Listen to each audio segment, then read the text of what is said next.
Bismillahirrahmanirrahim. Assalamualaikum warahmatullahi wabarakatuh. Alhamdulillahi rabbil alamin. Wassalatu wassalamu ala rasulillahil karim. Nabiyyina wa sayyidina Muhammadin al-amin. Wa ala alihi wa sahbihi ajma'in. Wa ba'd. Saudara-saudariku, shaimin, shaimat, dimanapun berada, alhamdulillah, seluruh curahan nikmat yang Allah anugerahkan kepada kita semua selaku hamba-Nya sampai detik ini telah mengantarkan kita khususnya dalam perjalanan waktu ke 10 hari di penghujung Ramadan 1445 Hijrah.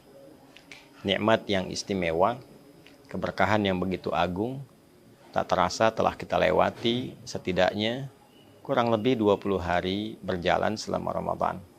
Semoga Allah Subhanahu wa Ta'ala berkenan menerima seluruh amal ibadah yang telah kita tunaikan, mengabulkan doa-doa kita, mengampuni dosa-dosa yang pernah kita kerjakan, dan mengantarkan kita pada perubahan terbaik dalam berkehidupan. Teman-teman, di 10 hari terakhir Ramadan adalah puncak dari segala perjalanan ibadah kita di bulan mulia ini. Sekaligus akan mengantarkan kita pada keistimewaan yang tidak biasa, pada keagungan yang begitu menggetarkan kepada jiwa dan mendatangkan peluang yang begitu dahsyat yang boleh jadi tidak ditemukan di waktu-waktu lainnya. Terekam dalam hadis riwayat Al-Imam Al-Bukhari yang tersambung sanadnya pada ibunda kita yang sangat mulia, Sayyidah Aisyah radhiyallahu taala anha. Didokumentasikan riwayat ini oleh Al-Imam Al-Bukhari dalam kitab sahihnya nomor hadis 2024. Sayyidah Aisyah menyampaikan, atau kama qalat, "Idza dakhala al-'ashru min Ramadan." Di riwayat lain, "Idza dakhalatil 'ashru."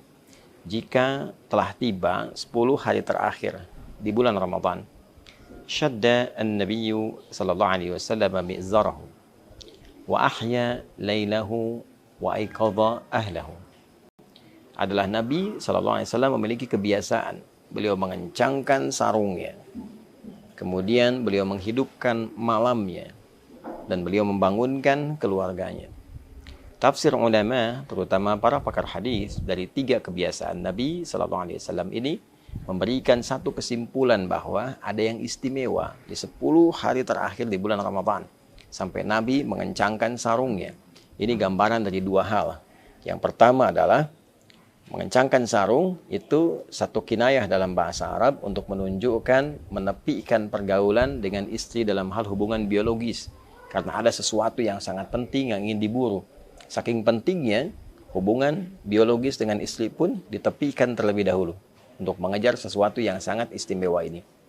Ini juga menggambarkan bagian kedua, sesuatu yang disimbolkan dengan pengencangan sarung yang biasa digunakan untuk beraktivitas ibadah, menunjukkan peningkatan ibadah yang lebih dari sebelum-sebelumnya.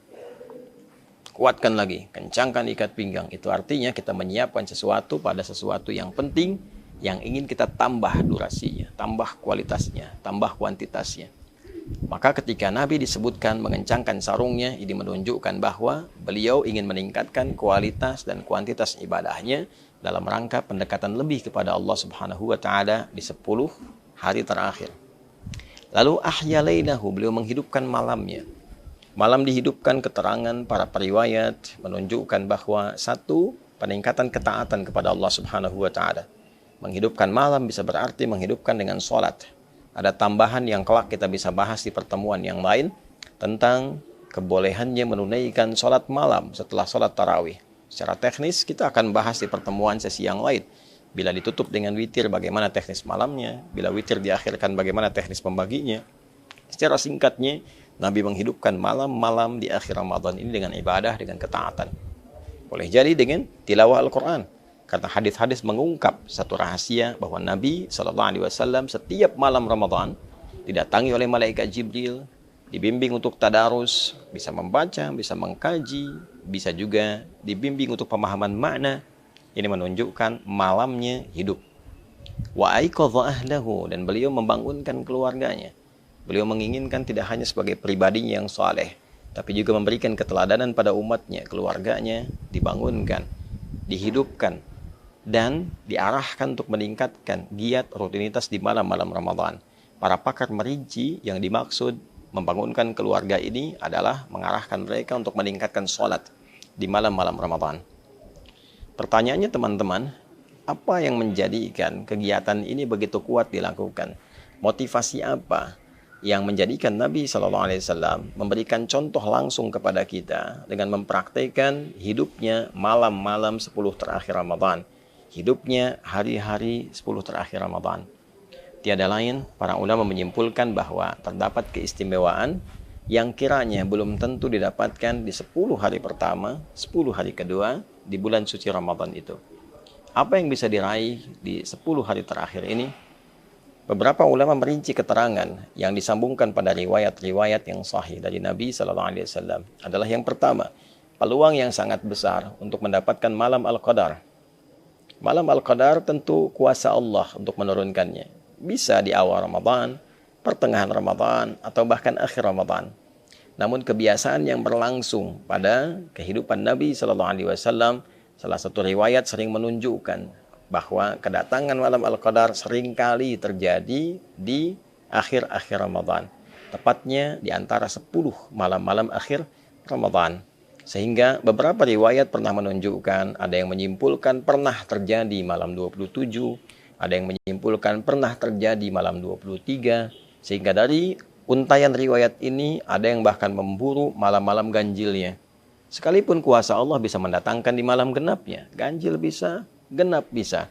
Artinya 10 malam terakhir Ramadan begitu istimewa. Saat seseorang mendapati malam Al-Qadar itu, artinya ia mendapatkan anugerah tak terkira, semua kegiatan yang dikerjakan dalam bentuk ibadah dilipat gandakan sampai dengan lebih dari 1000 bulan.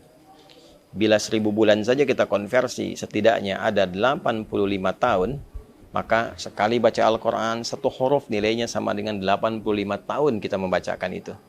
Nun, baru nun saja, dapat pahala baca nun selama lebih dari 85 tahun. Maka bagaimana dengan orang yang sholat sunnah?